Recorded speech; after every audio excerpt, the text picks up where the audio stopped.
you ever find yourself wondering what the Bible really says about things like angels, hell, tattoos, drinking, or even aliens? A lot of people do. We know because we asked. Each week, our senior pastor, Jim White, will tackle what you told us you most want to know about what the Bible really says. Be sure to join us in person or online to find out the most popular topics you voted for that we'll be talking about.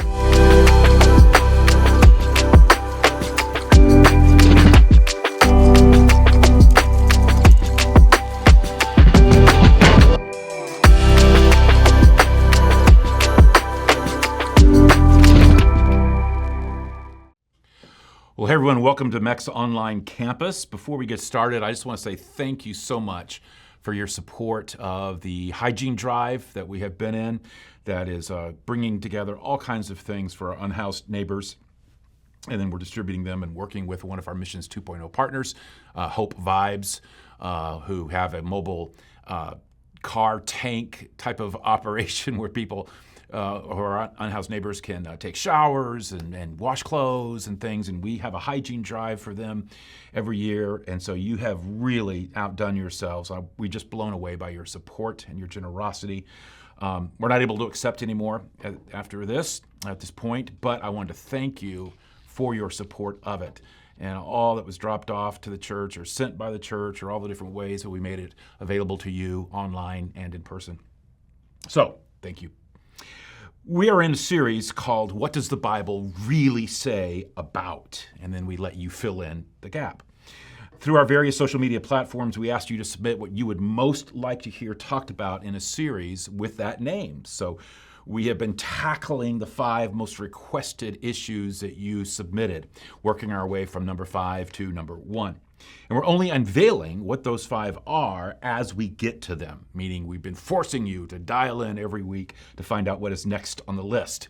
If you have been tracking with this series, you know that coming in at number 5 when we started was artificial intelligence. That's what you voted. Last week, coming in at number 4 was what does the Bible really say about politics? Today, coming in at number 3 was what does the Bible really have to say about this? Does the U.S. have a border crisis? Yeah. They're bringing drugs, they're bringing crime, they're rapists, and some, I assume, are good people. Migrants gasping for air from a truck in Frio County, Texas. Everybody's looking for something better. We're not animals, we're human beings. Our country is being poisoned. The buses keep coming to New York City and Washington, D.C. New York City is a self-declared sanctuary city. Republicans are playing politics with human beings, using them as props. This issue will destroy New York City. Texas has been left alone as some frontier outpost. Biden is simply derelict in his duty. Border, border, border. To secure our own border before we talk about doing anything else. It has consumed American politics for years, and this year, an election year, it's everything. But this crisis is almost 2 crises, depending on where you sit politically. Some see it as an invasion. An invasion. A big surge of potentially bad people, they say. Drug dealers, those who don't belong. The other side believes the crisis is humanitarian, where bad things happen to desperate people. Tonight, the drowning of 3 migrants, a woman and 2 children, escalating tensions between the White House and the state of Texas. Somewhere between these 2 realities is what both sides agree is a truly broken system, where even those who get in will, in many cases, be ordered to leave the U.S. at the end of a complicated, confusing court process that can take years. Yep, coming in at number 3, what does the Bible really say about immigration? And what you just saw is the reason it's on our minds. According to a recent Gallup poll, Americans cited immigration as the most important problem facing our country. And I don't know anyone, you probably don't either, but I don't know anyone, no matter where they stand on how to solve the immigration issue, who doesn't think that what we have right now at our borders is a mess. The key concern has to do with illegal immigration, just losing control of our borders, and no one wants to lose control, and for obvious reasons. In 2023 alone, U.S. Border Patrol reported over 2.4 million encounters with migrants just on the Mexican border. Texas alone has a backlog of nearly 500,000 immigration cases in its court system. Like any other country, we have limited resources available to us to care for those who are within our borders. We have a limited number of jobs. We have a limited number of housing availabilities, limited everything. It doesn't serve anyone, no matter how hard you want it, you want to help or how big your heart is. It doesn't serve anyone to let them come and have them go hungry, homeless, or unemployed. We also want to make sure that no one enters our country that is fleeing law enforcement in their own country. We don't want to be a place where people come to escape justice. There isn't a country on the planet that doesn't have a vested interest in a secure border and a way of processing those who want to cross it. And Christians are particularly torn. We've got another layer of this for our own hearts and minds and souls about why we're concerned about immigration and illegal immigration. We know that there should probably be a responsibility to care for those who are wanting to come, or at least to listen to why they want to come, particularly if they're refugees, meaning they're fleeing suffering or fleeing persecution, such as for their Christian faith. They also have a heart, Christ followers do, for how the enforcement of border control is handled. No one wants to see children suffer or families separated. Whether it's processing someone for citizenship or deporting them, the Christian would say, gosh, there needs to be compassion. So what does the Bible say about all this?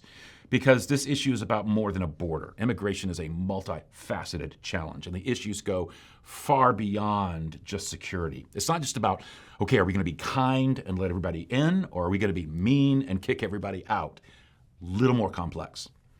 So what does it mean to think about immigration biblically? Well, the Bible calls us to some very specific ideas. So let's ground ourselves in them. First, you have this rich deposit of verses, and I mean a truckload of passages and sections of Scripture that speak to the people of Israel in the Old Testament when they were immigrants and how they should, in turn, treat others in the same situation. In other words, the golden rule, do to others what you would have them do to you, is explicitly laid out by God before the people of Israel. He tells them, have empathy. You were once foreigners. You were once immigrants too. Let me just give you a sampling of God's reminder to the people, but it was a reminder he made over and over again. You must not mistreat or oppress foreigners in any way. Remember, you yourselves were once foreigners in the land of Egypt. One chapter later. You must not oppress foreigners. You know what it's like to be a foreigner, for you yourselves were once foreigners in the land of Egypt. And then this. Do not take advantage of foreigners who live among you in your land. Treat them like native-born Israelites and love them as you love yourself. Remember that you were once foreigners living in the land of Egypt. I am the Lord your God. That's pretty clear, and that idea is all through the Bible. When it comes to foreigners, we should be led by mercy and compassion and empathy and concern. Foreigners, aliens, or the more common biblical term, strangers, in the Bible, were always to be treated deferentially because of their vulnerability as strangers in the land. Well, when you jump over to the New Testament and you look at Jesus and his teaching, he picks up the same thread and talks about the same kinds of emphases. Let me just give you one sample of what he said. He said, when the Son of Man comes in his glory and all the angels with him, then he will sit upon his glorious throne. All the nations will be gathered in his presence, and he'll separate the people as a shepherd separates the sheep from the goats. He will place the sheep at his right hand and the goats at his left. Then the king will say to those on his right, come, you who are blessed by my Father, inherit the kingdom prepared for you from the creation of the world. For I was hungry, and you fed me. I was thirsty, you gave me a drink. I was a stranger, and you invited me into your home. I was naked, and you gave me clothing. I was sick, and you cared for me. I was in prison, and you visited me. Then these righteous ones will reply, Lord, when did we ever see you hungry and feed you, or thirsty and give you something to drink, or a stranger and show you hospitality, or naked and give you clothing? When did we ever see you sick or in prison and visit you? And the king will say, I tell you the truth. When you did it to one of the least of these, my brothers and sisters, you are doing it to me. Then the king will turn to those on his left and say, "Away with you, you cursed ones, into the eternal fire prepared for the devil and his demons. For I was hungry, and you didn't feed me. I was thirsty, and you didn't give me a drink. I was a stranger, and you didn't invite me into your home. I was naked, and you didn't give me clothing. I was sick and in prison, and you didn't visit me." Then they will reply, "Lord, when did we ever see you hungry or thirsty or a stranger or naked or sick or in prison and not help you?" And he'll answer, "I tell you the truth. When you refused to help the least of these, my brothers and sisters, you were refusing to help me." And they will go away into eternal punishment, but the righteous will go into eternal life. You know, it's interesting that on the list of things that Jesus said were important to be compassionate about, that we would even be judged by in terms of the life that we live, along with such basic issues as caring for people with food and clothing and water and medicine, Jesus specifically mentioned how we dealt with those who were strangers, the biblical word for the foreigner or alien, which I might add, and this, just a little bit of biblical trivia if you didn't know this or didn't remember it. Remember, Jesus experienced this as a boy. A lot of people forget that right after Jesus was born, Joseph and Mary were forced to flee to Egypt with him for 2 years, live as strangers and foreigners in that land. And it marked that family. So, no matter how much people who follow Christ can differ on hammering out the specifics of immigration reform or how best to protect our borders, caring for the stranger, the alien, the foreigner, is a deeply biblical idea. Showing mercy, honoring families and children, treating them with the love of God, being empathetic. So again, while we can have policy differences on how to carry out those values as Christians, the biblical values we're trying to protect as Christians, the heart we're supposed to have, are crystal clear. But is that all the Bible has to offer us? No, there's more. There's how we should think about the people at our border in terms of their status as human beings. Forget immigration for a minute. What about them as people, as persons? Now, the reason that this is relevant to our conversation and it's critical is because of something that has been swirling around the border, swirling around the issue of immigration. I mean, you can smell it, you can taste it. It just drips off of it. And it's fear. The fears tied to immigration are enormous, but many of them are based on an attitude no Christian should have. For example, the fear that with the influx of immigrants from certain countries, we'll have an increase in crime. In other words, if someone comes into America from the South, they're just more prone to be a criminal. They're just more prone to being a terrorist. Okay, that's bigotry. We got to call that what it is. That's prejudice. It's interesting. I read, and it's not true. I read of a study that was referenced by World Relief that looked at the number of refugees admitted to the United States between 1980 and 2017, so a nearly 40-year run. That's a lot of analysis. Of the nearly 3 million refugees admitted during that time, not one, I mean not even one, ever killed a single American in a terrorist attack. Not one out of 3 million over a nearly 40-year period.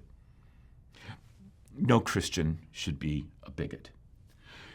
A similar fear is that an influx of immigrants will alter our culture automatically for the worst. That somehow, some way, what we have created here is superior to anything that might have, they might have to bring to the table culturally. Or that somehow, some way, we have a superior culture to the world to protect. Or we wouldn't be served by exposure to other cultures. In fact, we would somehow be infected or lessened or cheapened, or it would be made worse. Let's call that what it is. That's racist. And no Christian should be a racist. So you have fears related to bigotry, you have fears related to racism, and then sometimes those fears come together with political ideologies and form conspiracy theories that turn bigotry and racism into horrific acts against other people, such as the Great Replacement conspiracy theory, which has inspired so much violence in the past and could do so again. This is what was behind the Pittsburgh Tree of Life synagogue shooter, the El Paso Walmart shooter, and the Buffalo supermarket shooter. It is behind a lot of the terrorism of our day. The idea behind this conspiracy is that there's this powerful group of elites who are deliberately replacing white Americans with immigrants. And depending on the audience, the conspiracy is presented differently to try to exercise that particular group. Sometimes it's rooted in anti-Semitism. Sometimes it's rooted in politics, such as the idea that one party is bringing in immigrants to dilute the strength of another party, all leading to an increase in physical confrontation. The end goal is just to dehumanize fellow human beings. You know, some of the stuff that's swirling around right now is terrifying to me as not only a Christian, but as someone who has, attempted to study history carefully. It's so similar to what the Nazis espoused during World War II. In his monumental work on the Holocaust and the Auschwitz concentration camp in particular, historian Lawrence Rees wrote how Hitler believed that the principal woes of Germany were found in the existence of the Jewish people, that the Jewish people existed. That was the primary number one problem that Germany had. They were constituted, and use some of his language, an erosion of capital, a waste of space.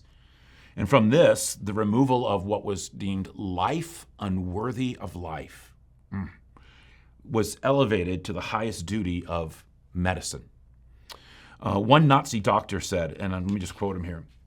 He said, "Of course I am a doctor and I want to preserve life. Out of respect for human life, I would remove a gangrenous appendix from a diseased body. The Jew is the gangrenous appendix in the body of mankind." That's a quote. I don't know if you saw the film, The Zone of Interest. It won the Oscar for Best International Film, along with the rare distinction of also being nominated as an international film for the Best Picture. Our entire staff actually went and watched it together. The film portrays a real-life historical figure, Rudolf Höss, who was in charge of the Auschwitz concentration camp during World War II. He later confessed to overseeing the murder of 3 million people. While filmed at Auschwitz, it actually was filmed there, you're never taken inside to see the horrors. You only hear them in the background as you're watching the film. You hear gunshots or screams. That forms the backdrop of the normal life of Höss and his family inside their home, which was just outside the gate. As one movie reviewer writing for the Washington Post put it, it's really 2 movies in one.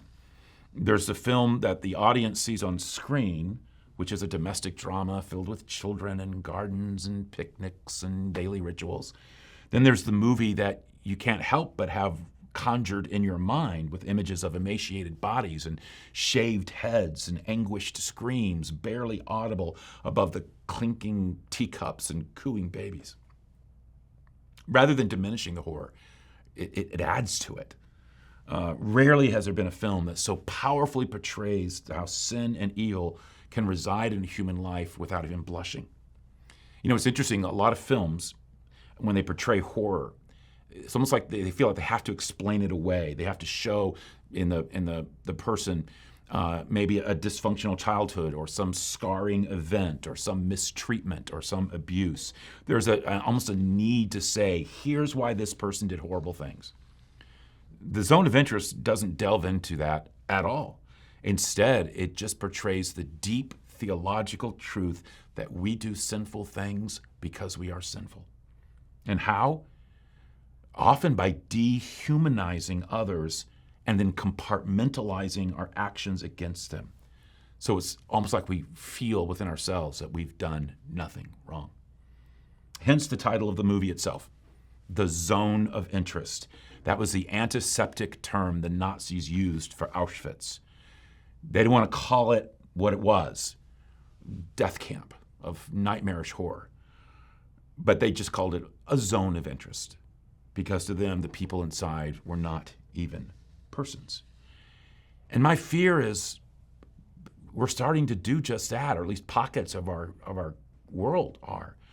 I actually heard someone say about the border crisis that they don't even hardly think of them as persons. They just don't even think of them as people. There was that kind of dismissal. And I remember hearing that and just being, it was terrifying to hear that. And just giving into a fear-based approach to it all is something that we as Christians have got to just, ring the alarm bell, both for the world and for ourselves. Latest survey shows that more Christians see immigrants as a threat to safety than they do an improvement to diversity or a boost to entrepreneurship. 46% of Christians felt that the number of migrants entering into the country was an opportunity to show love back in 2022. In 2024, that dropped to just 38%. Only 38% of Christians felt that if someone came into our country, legally or not, just even legally, that it was an opportunity for love. Let me state what I hope is obvious.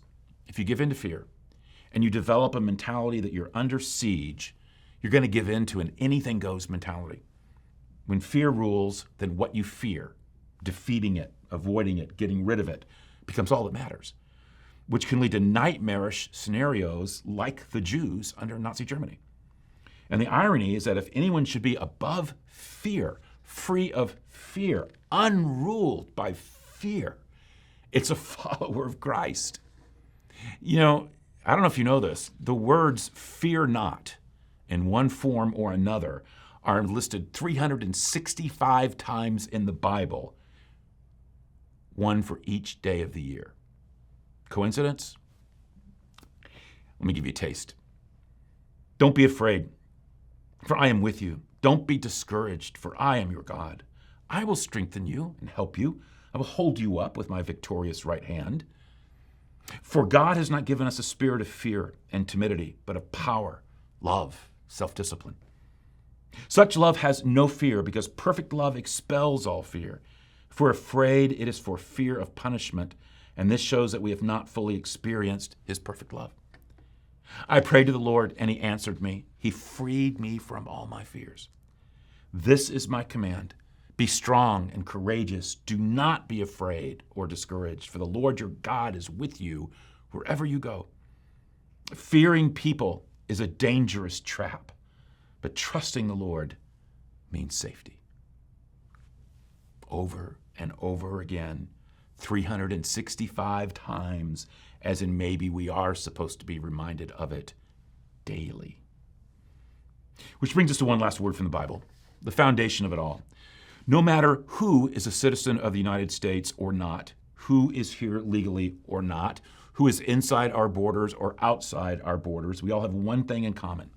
We are all human beings. The foundational doctrine of humanity in terms of the Christian faith is that every human being is made in the image of God.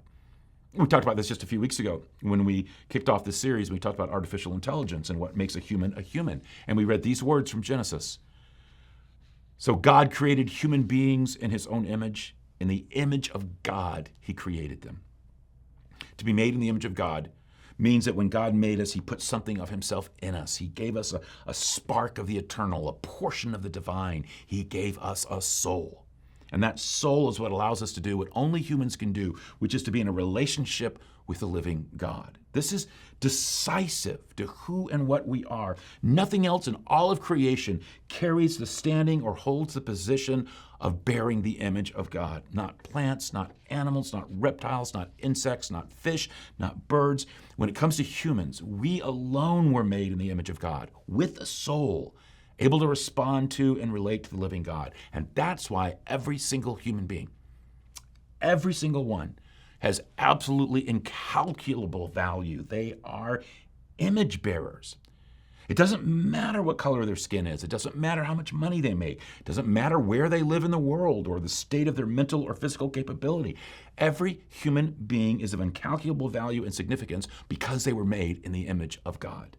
They bear the image of God. That's what gives life its sanctity. It's why we can say slavery is wrong, and human trafficking is wrong, and murder is wrong, and racism is wrong, and sexism is wrong. Anything that would demean the value and worth of a human being is wrong. because every human being is made in the image of God, and as a result has infinite worth, including those at our border. You know, I often think about the impact of Martin Luther King Jr. He had an anniversary of sorts this past week. This past Tuesday marked the 61st anniversary of his writing of his letter from the Birmingham jail. He wrote it on April 16th, 1963. His Christian faith, his worldview was everything in challenging racial discrimination and segregation, because the answer for him to where did we come from was, well, we were spoken into existence by God. And because of that worldview, he could famously write from the Birmingham jail that there are two types of law, just and unjust. And a just law is a man-made code that squares with the moral law or the law of God, and an unjust law is a code that is out of harmony with the moral law.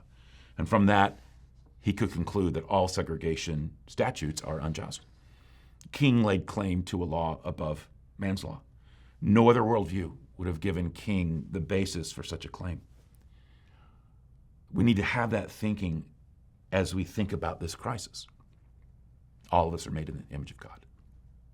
So when it comes to what the Bible says about immigration, the answer is a lot, which means there's a lot we can unify around. And this is important because, again, wherever you stand on the various dynamics of immigration policy, immigration reform, thinking Bible-believing Christians can have honest disagreements on the specifics, even on issues as politicized and filled with divides and disagreements as immigration. There are things that Christians can and must agree on, because these are things that aren't political. They transcend politics. They aren't about honest disagreements on policy. They're biblical principles meant to guide our life and thought. And in this case, there are at least 4. Let me just walk you through them. First, we can agree, as we talked about last week, that we're going to be Christians first, and we're going to be a member of a political party second. We can be political, but just not as partisans. We must let our faith lead us, and not a platform or an ideology. We're to be ultimately driven by theology, not ideology, and we should never confuse the two. So hold fast to the idea that if you are a Christ follower, you are a Christ follower first, and you are a Republican or a Democrat second. The goal is to develop a biblical worldview by which to engage all issues and then to follow that worldview. Again, Christians can differ on policy points and legislative maneuvers and strategies, but not on the key values that make up the Christian faith. We can talk about how best to serve the poor, but we're called to serve the poor. We can talk about how best to preserve the sanctity of human life, but we're called to preserve the sanctity of human life. We can talk about how best to bring about social justice, but we're called to bring about social justice. We can talk about how best to be salt and light in relation to issues of sexual morality, but we're called to be salt and light in relation to sexual morality. We can talk about how to handle the border, but we are called to handle it in a Christ-like way. Second, we can agree that we are to care about the stranger. We're to care about the stranger. They are to be treated with dignity. They matter to God, so they should matter to us. Biblically, as we've seen, that is a clear charge. That is a clear command direct from God. They are human beings, deserving of that, made in the image of God. Third, we must not be led by fear. Certainly not a fear that would dehumanize someone as if they were not made in the image of God. Or give into a fear that's based on, quite frankly, sinful attitudes. Finally, we can agree that we must have compassion with security, and that those two things can and must coexist. Those of us who follow Christ would say to our nation that we must work to resolve the tension between the value of compassion for the stranger and the security for our citizens. For the Christian, it can't be an either or. It has to be a both and. We've got to be the ones who stand up and say, look, however we fix it, however you fix it, it has to achieve both goals, security and compassion, compassion and security. And I think that's where most people are at. Most Christians, when it comes to legislation, have certain priorities they feel should be reflected, and they're the right ones if you're a Christ follower. About 9 out of 10 say they support potential immigration legislation that obviously respects the rule of law, ensures fairness to taxpayers, respects the God-given dignity of every person, protects the unity of the immediate family, and guarantees secure national borders. That would seem to be the unifying dynamics we can agree on, and most would argue should agree on, and certainly would reflect what the Bible really says about immigration. Okay, that wraps up number 3 on our list. Only 2 more to go that you voted on as the top 2. And next week is one of the most complicated, controversial issues facing our day. And you wanted to know what the Bible really says about it, so come back and join us, and we'll dig into it. Until then, let me pray for you. Father, thank you that when we approach so many issues and we wonder how to think, how to feel, how to act, we really do get from your scriptures a sense of true north that grounds us, guides us, informs us. Thank you. Even on something as complicated as immigration, we can walk away from time spent in your scriptures with a sense of what attitudes and priorities we need to have. So thank you for that. And I pray that we would collectively as Christians work to serve strangers in our world in whatever way we can, in whatever way is best. Help us with that. And I pray all that in Jesus' name. Amen.